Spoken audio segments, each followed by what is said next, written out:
Oke, teman-teman, dari kelompok 6 ini akan menyampaikan materi tentang pasar modal efisien. Nah, ini adalah daftar anggotanya, Saiful Alam, Sherly Puspita, Susi, dan Yulianti. Kita masuk saja ke materi pertama, yaitu model keseimbangan resiko dan return. Ini secara pengertiannya ya.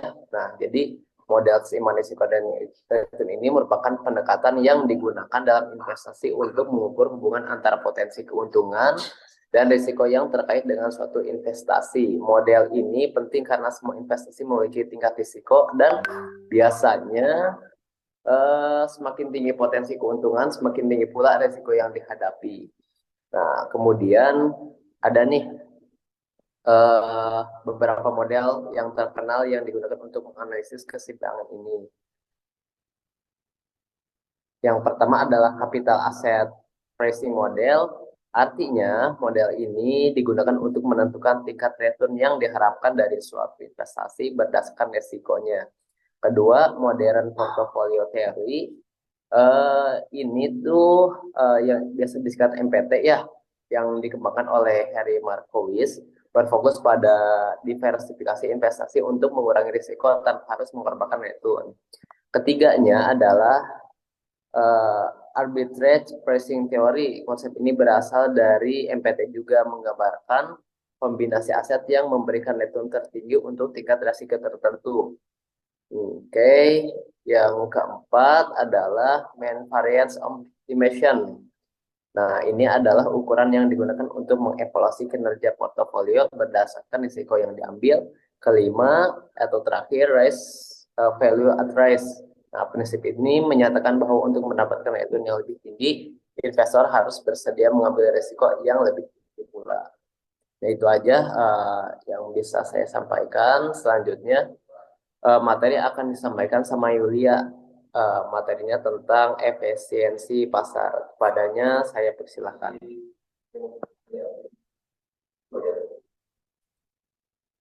Baik, terima kasih kepada moderator. Di sini saya akan melanjutkan materi yaitu tentang pengertian dari efisiensi pasar. Eh, Efisiensi pasar itu merupakan kondisi di mana eh, harga barang atau aset di pasar sudah mencerminkan semua informasi yang ada.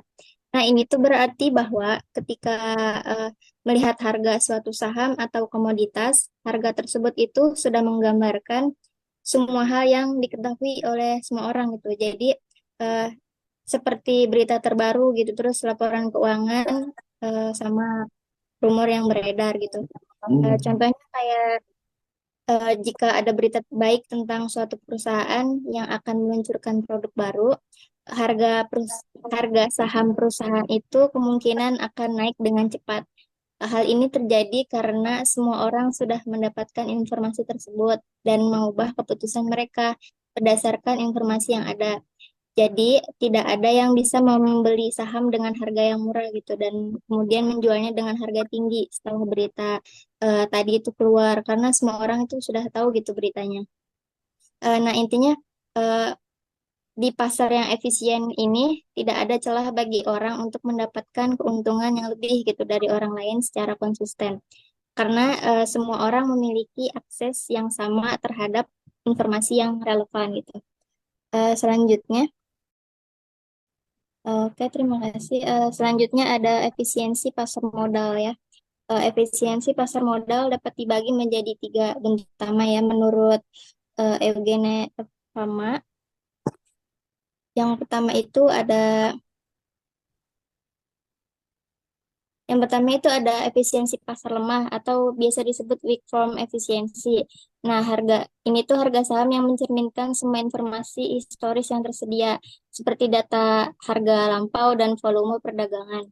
Analisis teknikal tidak akan membantu para investor mengungkap kesempatan investasi yang menguntungkan, karena semua informasi historis tersebut telah tercermin dalam harga saat ini gitu. Kemudian yang kedua ada efisiensi semi kuat atau semi strong efisiensi. Eh, dalam hal ini, harga saham mencerminkan informasi publik, termasuk informasi historis dan juga informasi saat ini yang tersedia untuk publik itu. Ini berarti bahwa tidak ada keuntungan yang mungkin diperoleh dengan menggunakan informasi publik yang tersedia karena semua informasi ini sudah tercermin dalam harga saham. Kemudian yang ketiga ada efisiensi pasar kuat atau biasa disebut strong firm efficiency. Dalam hal ini harga saham mencerminkan semua informasi yang tersedia, baik yang publik maupun yang privat. Dalam hal ini berarti bahwa informasi yang tidak diketahui secara umum, jika dimiliki oleh kelompok tertentu juga sudah dalam tercermin dalam harga saham tersebut. Slide selanjutnya, Alam. Ya, terima kasih. Selanjutnya ada beberapa syarat yang harus dipenuhi untuk mencapai efisiensi pasar modal. Yang pertama ada disclosure. Nah, dalam hal ini informasi tergambarkan secara akurat dalam harga pasar tersebut. Dan berbagai pihak itu mengetahui sebab musabab naik turunnya harga tersebut gitu, baik dari sisi fundamental maupun technical analisisnya gitu. Kemudian syarat yang kedua, pasar dalam keadaan seimbang. Dalam hal ini pasar berada dalam keadaan seimbang gitu, yang memungkinkan terciptanya equilibrium pasar. Harga sekuritas mencerminkan secara penuh informasi yang tersedia, sehingga tidak ada seorang pun yang memperoleh harga yang tidak normal gitu atau abnormal return dengan menggunakan strategi perdagangan yang ada. Kemudian syarat yang ketiga ada kondisi pasar yang berlangsung secara bebas. Dalam hal ini, tidak ada seorang pun yang bisa mempengaruhi kondisi harga di pasar. Berbagai pihak itu memperoleh informasi yang sama gitu, dan tidak ada intervensi yang dapat mempengaruhi harga sekuritas. Eh, Demikian, efisiensi pasar modal adalah kondisi ideal di mana harga sekuritas itu mencerminkan semua informasi yang relevan gitu, baik yang publik maupun yang privat, sehingga tidak ada keuntungan yang mungkin diperoleh dengan menggunakan informasi yang sudah tersedia. Mungkin cukup sekian materinya. Selanjutnya saya kembalikan ke moderator. Baik, terima kasih kepada Yulia atas pemaparan materinya. Langsung saja ke materi kedua, yaitu implementasi efisiensi pasar terhadap pengambilan keputusan yang akan disampaikan oleh Susi Nuraini Putri. Kepadanya dipersilahkan. Baik, terima kasih Alam atas waktu dan peluangnya ya. Baik teman-teman, sekarang kita memasuki fase di mana pembahasan implementasi efisiensi pasar terhadap pengambilan keputusan. Nah, implementasi efisiensi pasar dalam pengambilan keputusan berkaitan dengan bagaimana konsep pasar efisien mempengaruhi keputusan investor atau pelaku pasar. Teori hipotesis pasar efisien atau yang sering kita sebut efisien market hypothesis atau IMH menyatakan bahwa harga aset di pasar mencerminkan semua informasi yang tersedia, baik informasi publik maupun non-publik, sehingga investor tidak bisa secara konsisten mengungguli pasar tanpa mengambil resiko tambahan. Nah, penjelasan dari masing-masing aspek terkait implementasi efisiensi pasar dalam pengambilan keputusan yang pertama, ada analisis informasi. Analisis informasi dalam pasar yang efisien, semua informasi yang relevan dengan aset sudah tercermin dalam harga pasar. Oleh karena itu, investor tidak dapat memanfaatkan informasi publik untuk memperoleh keuntungan abnormal. Keuntungan di atas rata-rata pasar.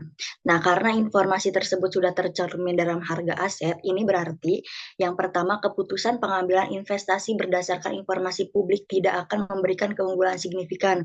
Karena apa? Misalnya laporan keuangan yang diumumkan oleh perusahaan sudah diketahui pasar, sehingga harga saham akan cepat menyesuaikan diri dengan informasi tersebut.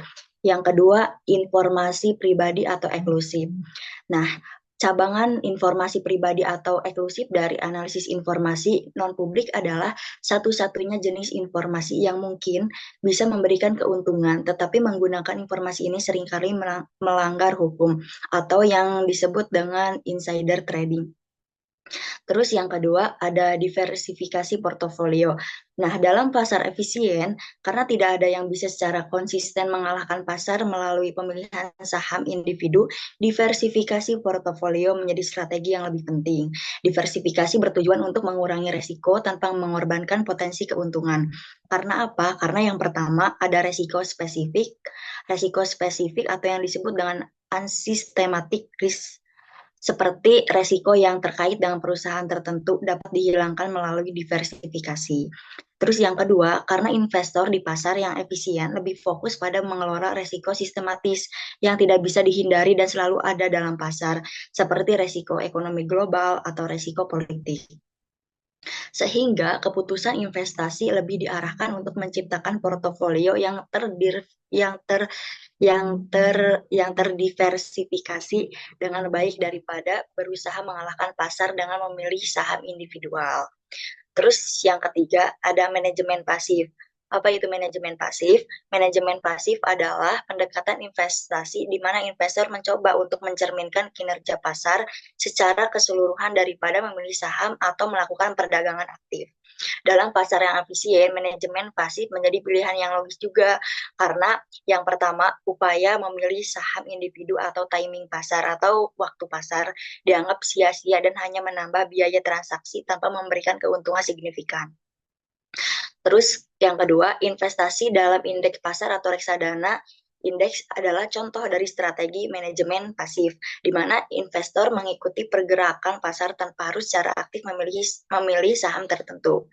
Dalam konteks efisiensi pasar, investor yang mengelola portofolio secara pasif lebih menguntungkan mendapatkan hasil yang mendekati rata-rata pasar daripada mencari keuntungan berlebih melalui manajemen aktif. Terus yang keempat, ada menghindari biaya transaksi tinggi. Dalam pasar yang efisien, biaya transaksi tinggi seperti komisi brok, biaya perdagangan, atau pajak dianggap tidak perlu karena frekuensi transaksi yang lebih rendah umumnya memberikan hasil yang setara atau lebih baik dibandingkan dengan trading aktif. Karena harga sudah mencerminkan semua informasi yang tersedia, sering melakukan transaksi tidak akan menghasilkan keuntungan yang konsisten karena yang pertama, investor di pasar efisien lebih baik meminimalkan biaya transaksi dengan mengurangi frekuensi perdagangan dan fokus pada investasi jangka panjang. Terus karena yang kedua, hal ini juga menghindari biaya tersembunyi dari pasar yang sering mengalami perubahan harga kecil namun signifikan.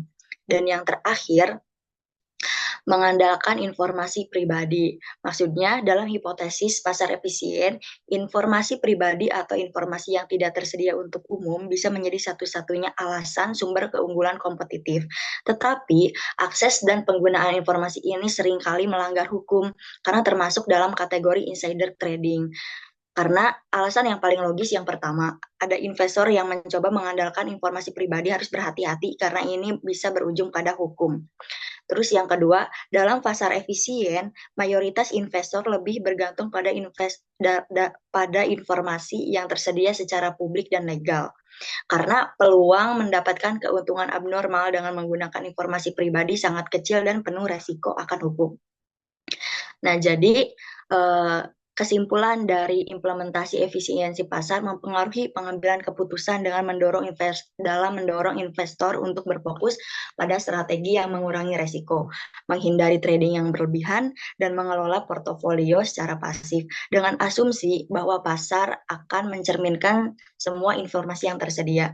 Nah, investor harus mengoptimalkan portofolio melalui diversifikasi dan meminimalkan biaya transaksi, alih-alih berusaha mengalahkan pasar, semuanya sudah terlaksana secara rapih. Sekian pemateri dari saya kembalikan kepada moderator.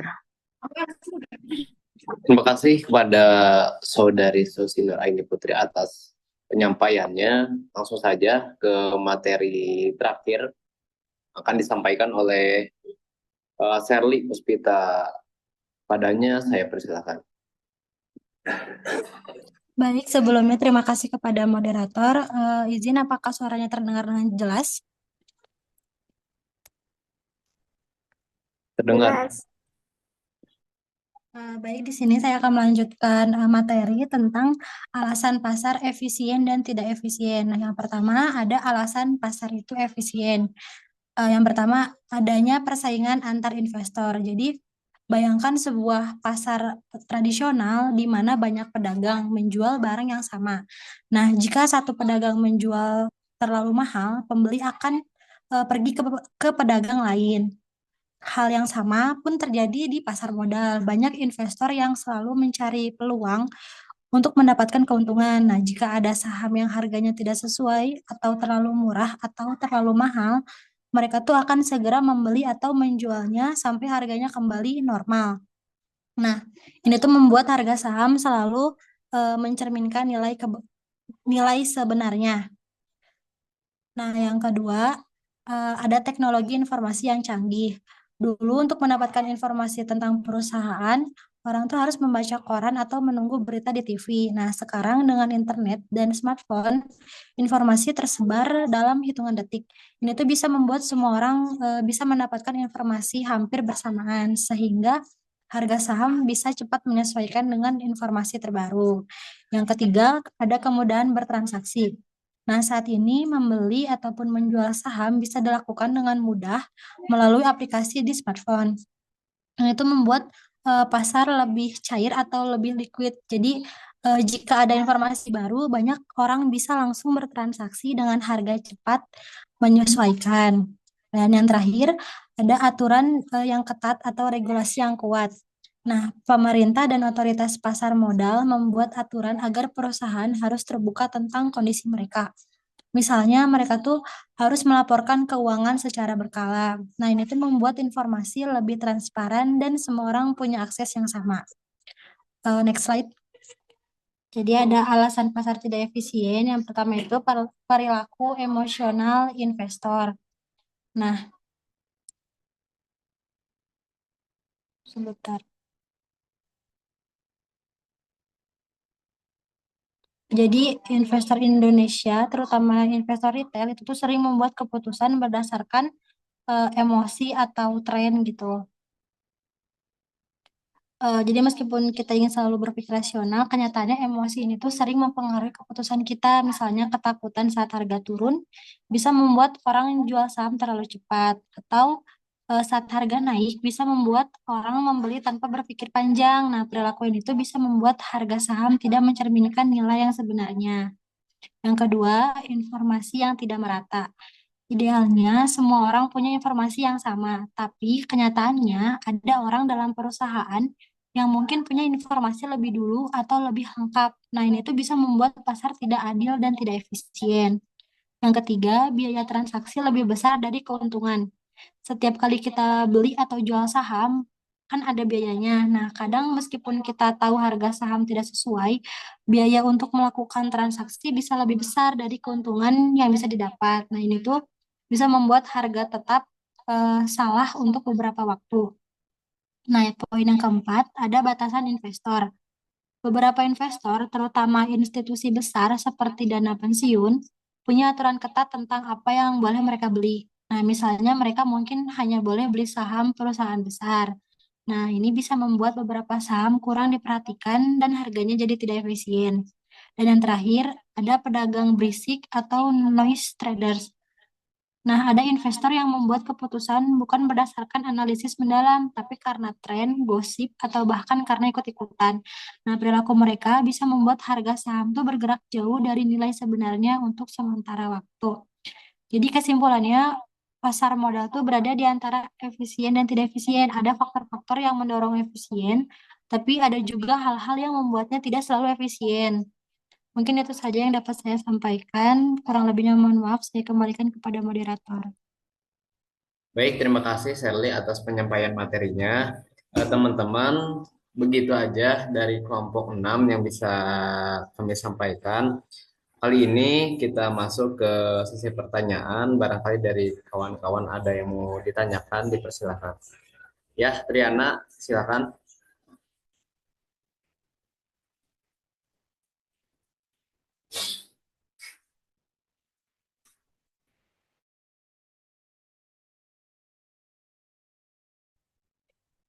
Baik, moderator, terima kasih. Terima kasih atas kesempatannya. Eh, izin bertanya ya. mengenai tadi yang telah disinggung oleh pemateri terakhir, boleh ke slide yang alasan nggak? Alasan apa sih tadi teh? Alasan efisien. Eh, enggak yang terakhir. Nah, ini.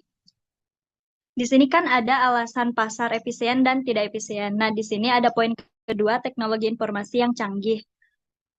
Eh, itu tuh bagaimana kalau misalkan bagaimana perkembangan teknologi seperti algoritma trading dan AI itu mempengaruhi efisiensi pasar? Apakah teknologi canggih ini tuh membuat pasar lebih efisien atau menciptakan distori baru yang mengarah ke ketidak ketidakefisienan? Mungkin itu aja. Terima Baik. kasih. Masih kembali Triana atas pertanyaannya. Saya kira dicukupkan 3 penanya aja. Ini ada Triana, kemudian Wina, terakhir Salma ya. Nah, boleh aja langsung ke Wina untuk mengajukan pertanyaannya. Baik, terima kasih. Sebelumnya izin bertanya. Tadi kan dijelaskan ya alasan pasar efisien dan tidak efisien. Nah, apa sih gitu perbedaan antara pasar efisien dan pasar tidak efisien dalam konteks harga saham? Terima kasih. Baik, terima kasih kembali kepada Wina. Selanjutnya terakhir Salma dipersilakan. Oke, izin bertanya. Eh, pada poin alasan pasar efisien kan ada teknologi informasi yang canggih. Nah, sekarang tuh kan banyak yang menjual saham tuh lewat pasar luar negeri nih, langsung bisa masuk ke Indonesia. Nah, kira-kira apakah itu juga termasuk teknologi informasi yang positif atau negatif? Karena kebanyakan platform-platform teknologi yang ada di luar negeri ini untuk menjual investor gitu, jadi si saham-sahamnya di luar negeri itu teh bisa jadi salah gunakan sama pihak luar negerinya, karena kan kalau misalkan di Indonesia mah diawasi oleh OJK gitu. Nah, itu gimana? Apakah berdampak positif atau negatif bagi ekonomi dari saham yang ada di luar negeri masuk ke Indonesia? Oke, terima kasih Salma atas pertanyaannya. Ya, terima kasih ke 3 penanya. Untuk jawabannya, kita izinkan kami berdiskusi terlebih dahulu agar jawabannya akurat sesuai data gitu ya.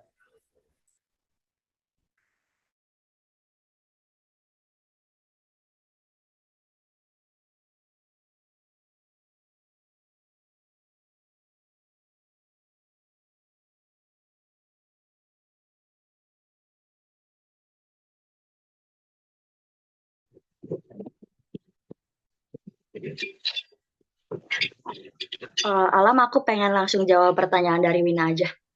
Baik, Susi dipersilakan untuk menjawab pertanyaan dari Bina. Tadi kan pertanyaannya perbedaan pasar efisien dan tidak efisien dalam konteks saham ya, Win ya? Wina. Oke, langsung aja. Dalam konteks saham, pasar efisien dan pasar tidak efisien merujuk pada perbedaan dalam bagaimana informasi tersedia dan mempengaruhi harga saham pastinya. Yang berikut perbedaannya mendasar antara keduanya. Yang pertama ada informasi harga. Informasi harga di pasar efisien. Dalam pasar efisien, harga saham mencerminkan semua informasi yang tersedia. Ini termasuk informasi publik seperti laporan keuangan, berita ekonomi, serta informasi non-publik yang dikenal oleh beberapa pihak. Artinya, harga saham dengan cepat menyesuaikan diri ketika ada informasi baru yang relevan, sehingga tidak ada investor yang bisa secara konsisten menghasilkan keuntungan abnormal berdasarkan informasi publik. Terus pasar tidak efisien. Di pasar yang tidak efisien, harga saham tidak selalu mencerminkan semua informasi yang tersedia.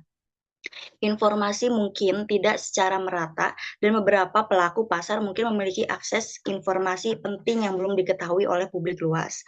Ini memungkinkan beberapa investor untuk mendapatkan keuntungan yang lebih besar dengan memanfaatkan informasi yang belum tercermin dalam harga saham. Terus yang kedua, peluang arbitrase. Perbedaan di peluang arbitrase pada konteks pasar efisien. Dalam pasar efisien, peluang arbitrase sangat jarang atau hampir tidak ada.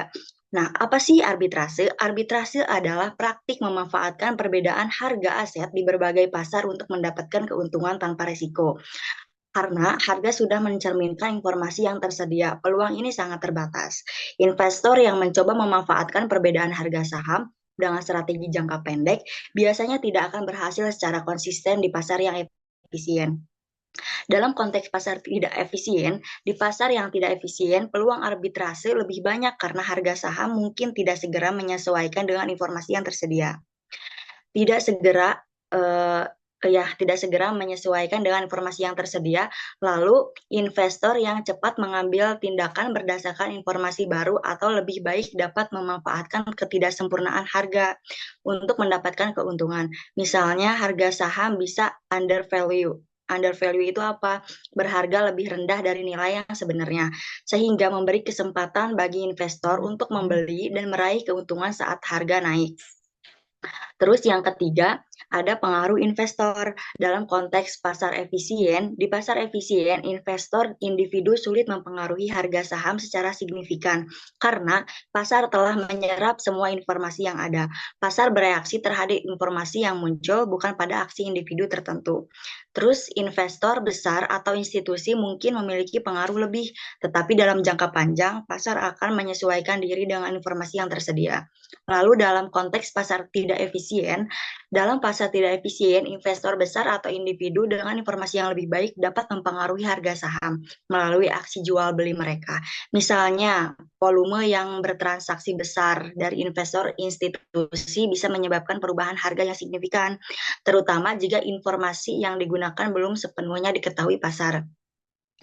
Terus yang keempat, dalam konteks manajemen aktif versus pasif. Di pasar efisien, manajemen pasif lebih disarankan karena tidak ada investor yang dapat secara konsisten mengungguli pasar dalam jangka panjang dengan pemilihan saham aktif yang tadi aku jelasin di manajemen aktif sama pasif. Mengikuti indeks pasar dengan biaya rendah biasanya memberikan hasil yang lebih baik. Terus, investor tidak bisa mengalahkan pasar hanya dengan menganalisis saham secara tradisional karena informasi sudah tercermin dalam harga. Lalu, dalam konteks pasar tidak efisien, di pasar tidak efisien, manajemen aktif bisa menghasilkan keuntungan yang lebih karena investor yang cermat dan ahli dalam analisis bisa mengidentifikasi saham-saham yang undervalue atau yang overvalue, sehingga memungkinkan mereka untuk menghasilkan keuntungan lebih besar. Penggunaan strategi seperti analisis fundamental atau analisis teknikal sering diterapkan di pasar tidak efisien untuk mencoba menemukan peluang investasi yang menguntungkan. Yang kelima, ada reaksi terhadap informasi baru. Nah, dalam konteks pasar efisien dan pasar tidak efisien, harga saham langsung bereaksi terhadap informasi baru. Informasi penting seperti laporan laba perusahaan atau perubahan suku bunga akan segera tercermin dalam harga saham begitu berita tersebut diumumkan. Ini membuat sangat sulit bagi investor untuk memanfaatkan informasi baru sebelum pasar menyesuaikan harga. Terus di pasar yang tidak efisien, harga saham mungkin tidak segera bereaksi terhadap informasi baru. Ada keterlambatan atau kesalahan dalam menilai informasi yang membuat harga saham tetap undervalue atau overvalue dalam jangka waktu tertentu. Investor yang cepat dalam menganalisis informasi baru bisa mendapatkan keuntungan yang lebih. Ada volatilitas harga. Nah, apa sih volatilitas harga dalam konteks pasar efisien dan pasar tidak efisien? Volatilitas yang lebih rendah karena harga saham sudah mencerminkan semua informasi yang tersedia. Pergerakan harga lebih stabil karena pasar tidak memberikan peluang bagi aksi spekulatif yang tidak berdasarkan informasi nyata. Dalam konteks pasar tidak efisien, volatilitas yang lebih tinggi karena harga saham tidak selalu mencerminkan informasi yang tepat. Pergerakan harga lebih baik sehingga tidak terduga dan seringkali didorong oleh spekulasi rumor atau aksi cepat dari investor yang memiliki informasi terbatas. Terus yang terakhir, ada contoh pasar. dalam konteks pasar efisien dan pasar tidak efisien. Contohnya pasar efisien, pasar saham di negara yang maju yang memiliki regulasi ketat, akses informasi yang luas, dan likuiditas yang tinggi biasanya lebih efisien. Contohnya apa? Negara yang memiliki likuiditas yang tinggi teh. Contohnya pasar saham di Amerika Serikat atau yang bisa kita sebut NYSE atau NASDAQ dianggap lebih efisien karena informasi tersedia secara cepat dan merata, serta regulasi pasar yang sangat kuat. Terus dalam konteks pasar yang tidak efisien, pasar saham di negara berkembang atau pasar yang kurang diatur cenderung lebih tidak efisien. Misalnya di beberapa negara berkembang, contohnya Indonesia, informasi mungkin tidak tersedia dengan cepat dan ada peluang bagi investor tertentu untuk memanfaatkan ketidaksempurnaan informasi atau kurangnya likuiditas untuk meraih keuntungan lebih. Nah, jadi, apa sih kesimpulannya? Kesimpulannya adalah pasar efisien dan tidak efisien mencerminkan tingkat informasi yang tercermin dalam harga saham. Di pasar efisien, harga sudah mencerminkan semua informasi, sehingga sulit bagi investor untuk mengungguli pasar secara konsisten. Di pasar tidak efisien, investor dengan informasi yang lebih baik atau kemampuan analisis yang lebih kuat memiliki peluang lebih besar untuk mendapatkan keuntungan abnormal. Apa sih keuntungan abnormal itu? Keuntungan yang di atas rata-rata harga pasar. Begitu.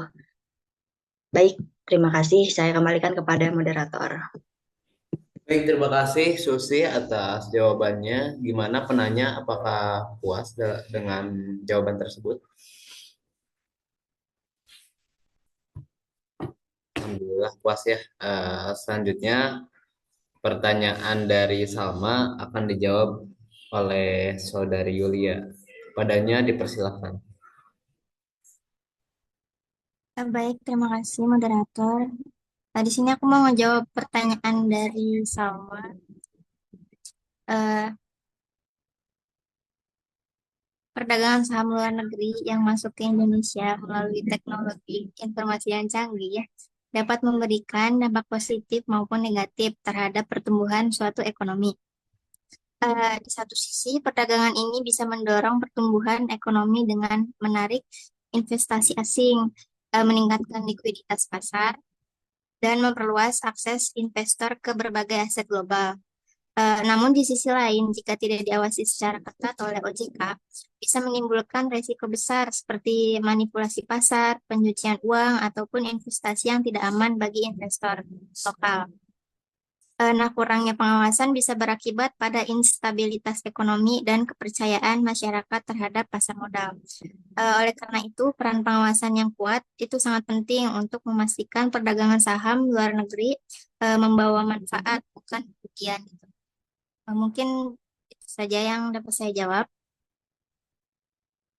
Baik, terima kasih Yulia atas jawabannya. Gimana Salma? Apakah puas dengan jawaban tersebut?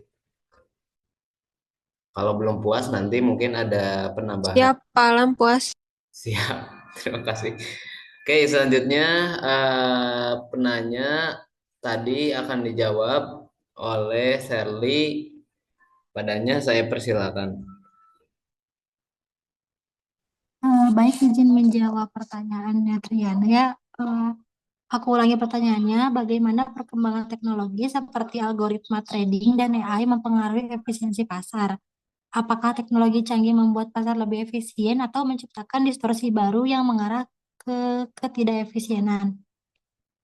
Nah, dari yang telah aku baca di sini, perkembangan teknologi seperti algoritma trading sama kecerdasan AI ini tuh membawa perubahan yang signifikan.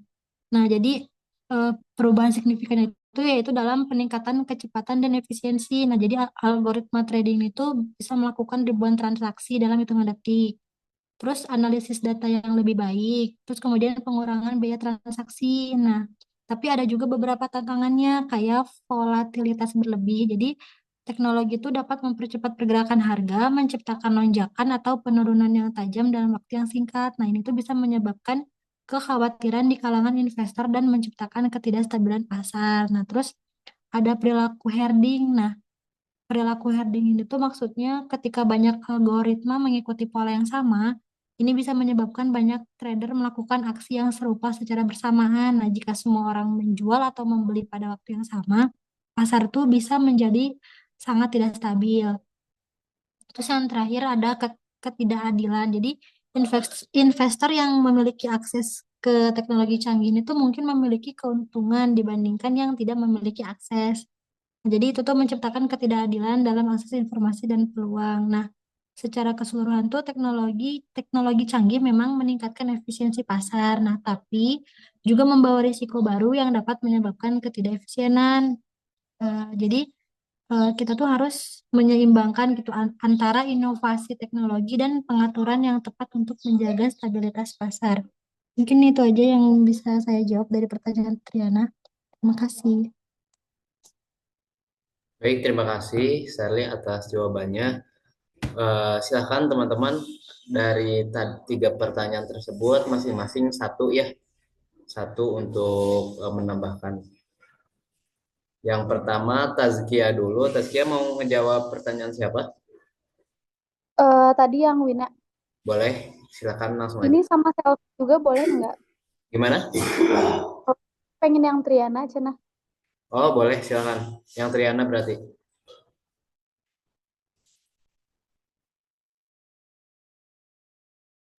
Yang siapa dulu Pak Alam?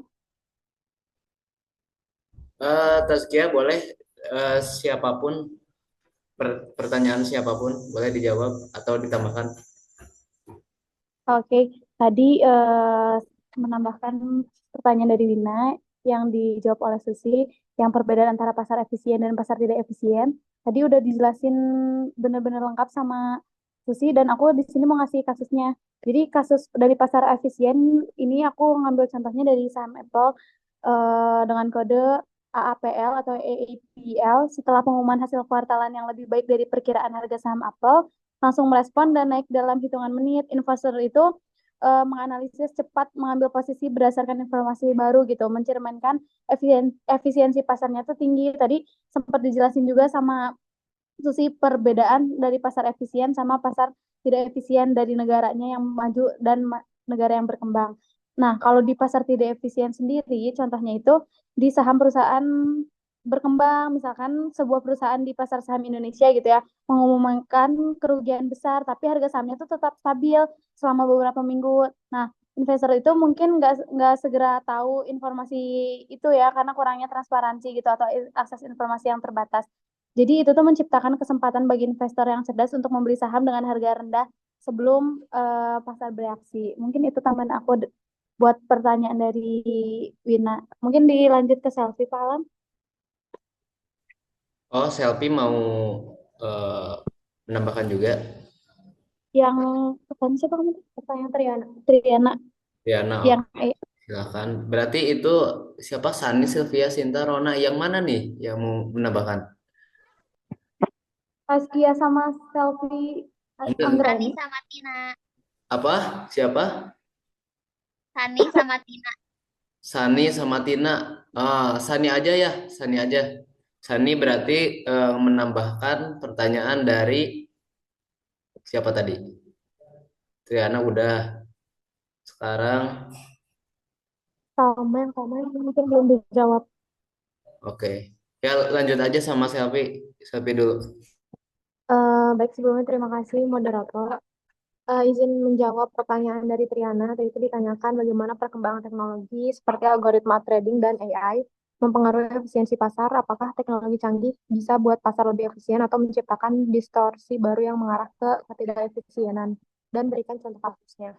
Nah, untuk perkembangan teknologi kayak algoritma trading dan kecerdasan buatan atau AI ini tuh punya dampak yang signifikan terhadap efisiensi pasar. Nah, untuk penjelasannya, yang pertama itu meningkatkan efisiensi pasar yang mana dalam kecepatan dan akurasinya, algoritma trading ini tuh bisa ngeeksekusi perdagangan dalam milidetik berdasarkan data dan pasar berita terbaru. Contohnya tuh misalkan perusahaan kayak Citadel Securities itu pakai algoritma untuk menangkap peluang arbitrase yang cepat. Nah, itu tuh ngebantu si perusahaan tersebut tuh menciptakan pasar yang lebih efisien gitu. Terus untuk analisis data besarnya, si AI ini tuh bisa menganalisis data di jumlah yang besar buat identifikasi tren sama pola yang mungkin kita nggak bisa lihat kalau pakai analisa manusia gitu. Contohnya tuh misalkan ada fund itu tuh kayak Renaissance teknologi yang pakai model basis AI buat ngembangin strategi investasi yang unggul dibandingkan pendekatan tradisional. Terus untuk potensi distorsi dan ketidakefisienannya, yang pertama tuh ada namanya flash crashes. Itu tuh algoritma trading yang bisa nyebabin kejadian pasar ekstrim, kayak contohnya flash crash kalau teman-teman tahu, yang mana harga saham yang tiba-tiba jatuh karena interaksi antara berbagai algoritma yang biasanya suka ada di investasi. Contohnya tuh misalkan dulu di tanggal 6 Mei 2010 ada namanya Dow Jones Industrial. Dia tuh ngalamin penurunan tentang waktu singkat akibat reaksi berantai algoritma trading. Nah, ini tuh nyiptain si ketidakefisienan sementara itu gitu. Jadi untuk kesimpulannya, teknologi canggih tuh bisa banget ningkatin efisiensi pasar, tapi juga bisa ciptain resiko baru yang arahnya tuh pada ketidakefisienan. Nah, regulasi dan pengawasan yang tepat itu tuh jadi acuan yang penting buat kita tuh minimalin si resiko dan potensi distorsi gitu. Mungkin cukup sekian, Pak Alam. Terima Baik, kasih. terima kasih Selvi atas menambahkannya. Di antara Sani sama Tina ada yang mau ngejawab pertanyaan Salma? Sani. Ya Sani ya, berarti Sani aja silahkan itu tambahan terakhir, dipersilahkan. Oke, terima kasih kepada moderator. Saya ingin menambahkan dari pertanyaan sama tadi. Jadi, perdagangan saham luar negeri yang masuk ke Indonesia melalui teknologi informasi canggih dapat berdampak positif terhadap pertumbuhan ekonomi. Karena meningkatkan likuiditas pasar, memperluas akses modal, dan menarik investor asing. Nah, hal ini tuh bisa mendukung pengembangan pasar keuangan domestik dan juga mempercepat pertumbuhan ekonomi. Tapi, jika tidak diawasi dengan baik oleh OJK, perdagangan ini tuh bisa membawa risiko kayak misalnya tuh potensi manipulasi pasar, terus pencucian uang, atau spekulasi berlebihan, bisa merugikan stabilitas pasar saham domestik dan juga investor lokal. Nah, oleh karena itu, pengawasan ketat itu sangat diperlukan gitu untuk memaksimalkan manfaat dan juga meminimalkan risiko dari perdagangan lintas negara. Mungkin cukup sekian, saya kembalikan kepada moderator. Terima kasih. Baik, terima kasih kepada kawan-kawan sekalian yang sudah antusias ikut serta dalam presentasi kali ini. Terima kasih juga yang sudah bertanya dan menjawab dan menambahkan juga. Akhir kata saya akan memberikan kesimpulan. Jadi pada presentasi kali ini kami membahas mengenai model keseimbangan risiko dan return atau CAPM yang menjelaskan hubungan antara risiko dan return yang diharapkan di mana investor mengharapkan imbal hasil yang lebih tinggi sebagai kompensasi atas risiko yang lebih besar. Dengan menggunakan beta untuk mengukur sensitivasi aset terhadap pasar, investor dapat mengevaluasi potensi return. Pasar efisien mencerminkan semua informasi yang bersedia sehingga tidak ada peluang untuk mendapatkan keuntungan abnormal secara konsisten. Sebaliknya, ketidakefisienan pasar dapat terjadi akibat akses informasi yang tidak merata. Perilaku emosional dan manipulasi pasar di Indonesia meskipun banyak saham menunjukkan efisiensi, terdapat juga contoh ketidakefisienan yang perlu diperhatikan. Terakhir dari Rudi, barangkali mau di absen dulu atau sudah? Kalau sudah, saya cukupkan aja. Akhir kata, bila itu hidayah. Wassalamualaikum warahmatullahi wabarakatuh.